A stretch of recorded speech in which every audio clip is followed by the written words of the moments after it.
Karena itu pemirsa TV One yang dirahmati Allah Subhanahu wa taala, mulailah dari sekarang kita tingkatkan pemahaman tentang sakinah, kita tingkatkan pemahaman tentang ibadah, dan kita tingkatkan pemahaman satu visi, satu pandangan untuk berumah tangga dunia sampai akhirat yang diridhoi oleh Allah Subhanahu wa taala.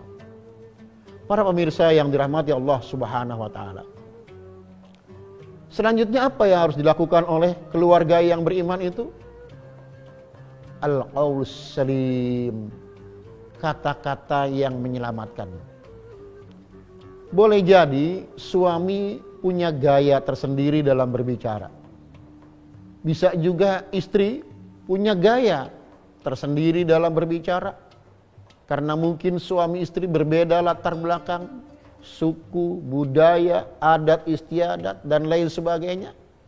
Tapi kalau sudah memiliki pemahaman al-qaulus salim, kata-kata yang menyelamatkan, insya Allah ucapannya tidak menyakitkan, insya Allah ucapannya menyejukkan. Siapapun bisa terpancing emosinya untuk marah, tapi karena memahami saya harus jaga keluarga saya dengan kata-kata yang menjaga keharmonisan, maka dia jagalah semua itu. Dia jaga lisannya sampai selalu terngiang dalam pikirannya, dalam benak ingatannya, di mana Rasulullah sallallahu alaihi wasallam mengatakan, "Man kana yu'minu billahi wal yaumil akhir falyaqul khairan aw liyasmut."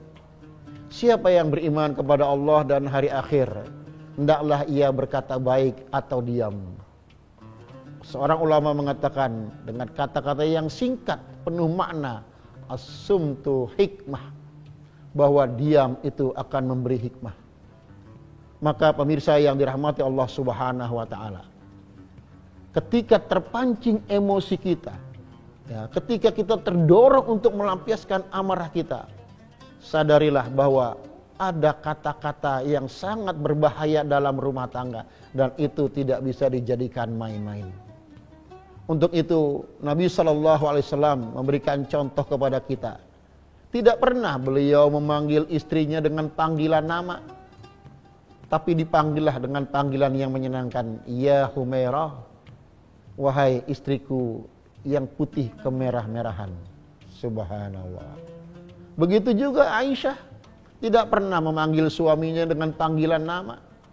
Dipanggillah ya Rasulullah, ya Nabi Allah, ya Habiballah. Barangkali untuk kita, bangsa Indonesia, dengan daerah latar belakang suku dan masing-masing yang berbeda, ada panggilan-panggilan yang menurut daerahnya itu panggilan yang sopan. Itulah kita gunakan. Panggilan kakak, panggilan emas, panggilan abang, dan lain sebagainya. Maka semua itu kita manfaatkan, kita gunakan untuk menambah kebaikan dalam rumah tangga itu. Oleh karena itu selanjutnya, apa yang harus kita lakukan? Uswatul amal. Saling berupaya untuk memberi contoh. Suami memang bukan orang yang terbaik dalam rumah tangga. Istri juga bukan orang yang terbaik dalam rumah tangga. Tapi satu pemahaman yang ada dalam diri suami istri itu adalah, saya harus menjadi contoh bagi pasangan hidup saya. Dari mulai bangun menjelang subuh, salat fardu berjamaah, makan bersama keluarga, bergurau sebagaimana disunahkan oleh Rasulullah SAW, itu menjadi kepentingan bagi kita. Terkadang keluarga yang begitu sibuk rasanya sulit untuk menyisihkan waktu bercanda, bergurau. Padahal itu sangat penting. Ya, untuk bercanda dengan istri, untuk bercanda dengan anak-anak. Maka sering-seringlah kita berbicara dengan istri, sering-seringlah kita berbicara dengan anak-anak, supaya terjadi kesatuan hati dalam satu rumah tangga itu. Subhanallah. Kalau keluarga sudah semacam itu, insya Allah apa yang kita alami semua akan kita jadikan sebagai media kita untuk beribadah kepada Allah Subhanahu wa taala. Pemirsa yang dirahmati Allah Subhanahu wa taala. Banyak keluarga muslim menginginkan keluarga yang sakinah. Namun mereka tidak memahami bagaimana cara meraih keluarga yang sakinah itu.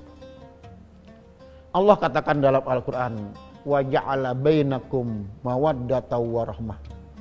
Allah jadikan di antara kalian mawaddah.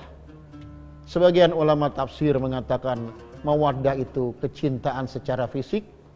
Oleh karena itu, segala sesuatu yang bersifat fisik, tubuh dan seluruh yang ada dalam rumah tangga perlu kita jaga untuk menambah keharmonisan. Warahmah, kecintaan secara non fisik. Ya. Kecantikan akan semakin cantik bila dijiwai dengan jiwa yang juga cantik. Suami yang ganteng akan nampak semakin ganteng kalau dijiwai dengan ketaatan kepada Allah Subhanahu wa taala. Mudah-mudahan Allah jadikan keluarga kita sebagai keluarga yang sakinah, keluarga yang tenang dalam rangka ketaatan kepada Allah Subhanahu wa taala.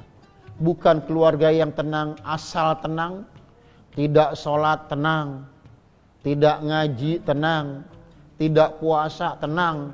Itu bukan keluarga yang sakinah. Itu keluarga yang salah faham tentang sakinah. Demikian pula hal-hal yang bersifat unsur materi perlu kita jaga. Maka suami perlu menjaga fisiknya, istri juga perlu menjaga fisiknya.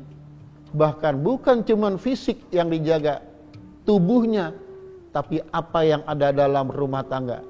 Dari mulai pintu depan rumah, pintu kamar, sampai ke dapur, semua harus dijaga untuk menumbuhkan kecintaan dalam rumah tangga itu. Dan kecintaan itu didasari dengan ibadah kepada Allah Subhanahu wa taala. Istri punya kekurangan, suami punya kekurangan, terkadang anak-anak pun berperilaku tidak menyenangkan. Tapi bila semua itu, pikiran kita, pandangan hidup kita dibingkai dengan niat untuk ibadah, mengharap ridha Allah Subhanahu wa taala, maka senyum akan lebih kita dahulukan untuk membina keluarga, dan insya Allah semua akan menjadi ceria. Semoga Allah bimbing kita semua menuju ridha Allah Subhanahu wa taala, dan semoga keluarga kita menjadi keluarga yang sakinah, yang benar-benar sakinah dalam pandangan Allah Subhanahu wa taala. Hadanallahu wa iyyakum ajma'in. Semoga bermanfaat. Wassalamualaikum warahmatullahi wabarakatuh.